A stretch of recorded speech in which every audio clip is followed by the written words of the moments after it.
Alors tout d'abord, la mobilisation importante d'un grand nombre de salariés autour de causes nobles, comme le dépistage du cancer du sein à l'occasion d'Octobre Rose, ou également Ma petite planète du Var, projet autour de la transition écologique, ou enfin le projet Loubière avec le dispositif des ambassadeurs. Donc, je peux dire que j'ai été accueilli avec dynamisme. Également, du coup, j'ai rencontré une équipe de direction soudée et pouvant s'appuyer sur un collectif managérial impliqué.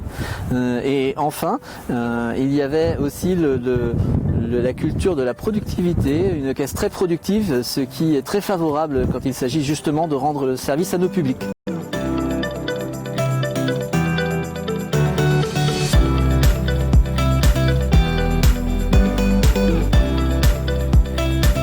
Alors tout d'abord à la rencontre justement de nos assurés varois, au-delà des sommes que nous leur versons en cas d'arrêt maladie, nous avons cherché à répondre à toutes leurs sollicitations.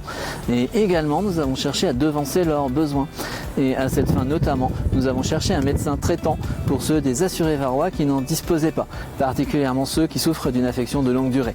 Et nous pouvons dire, grâce à l'action conjointe de la caisse primaire et des partenaires de santé, que 30% d'entre eux ont retrouvé un médecin traitant entre mai et décembre 2023.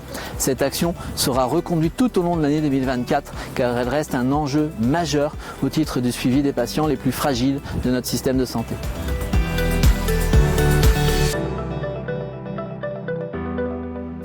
Je tiens également à mettre en avant l'offre du centre d'examen de santé de l'assurance maladie, La Colombe, joignable sur Doctolib, qui a permis tout au long de l'année 2023 de recevoir plus de 4000 assurés au titre d'examen de prévention en santé. Et cette offre a rencontré son public et rayonne bien au-delà de l'agglomération toulonnaise.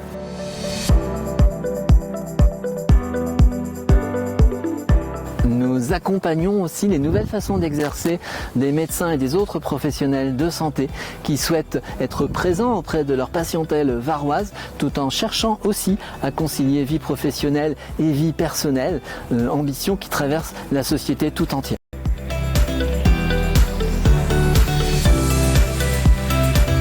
Nous sommes allés à leur rencontre sous la forme de webinaires qui ont permis de réunir plus de 3500 participants. Nous leur avons présenté l'offre de service de l'assurance maladie en cas de survenance d'un arrêt maladie pour l'un de leurs salariés. Nous chercherons tout au long de l'année 2024 à continuer à mailler le territoire varois à l'attention de ce public employeur.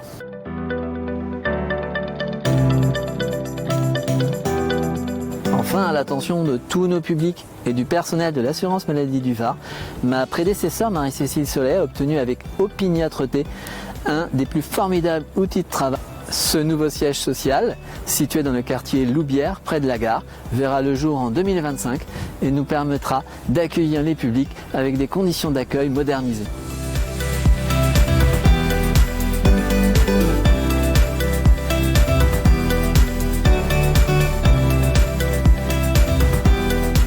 Les orientations de l'année 2024 se situeront fondamentalement dans la continuité du bilan de l'année écoulée.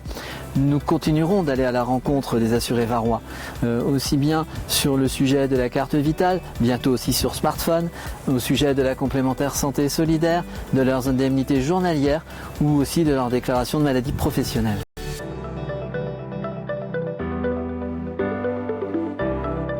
Nous continuerons d'accompagner leur démarche qui favorise l'accès aux soins, notamment de leurs patients les plus fragiles.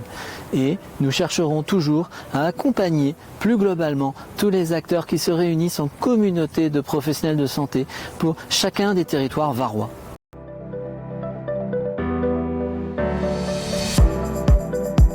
Nous aborderons pour les assurés varois des sujets d'importance croissante, qu'il s'agisse de la santé mentale, des violences intrafamiliales ou du renoncement aux soins.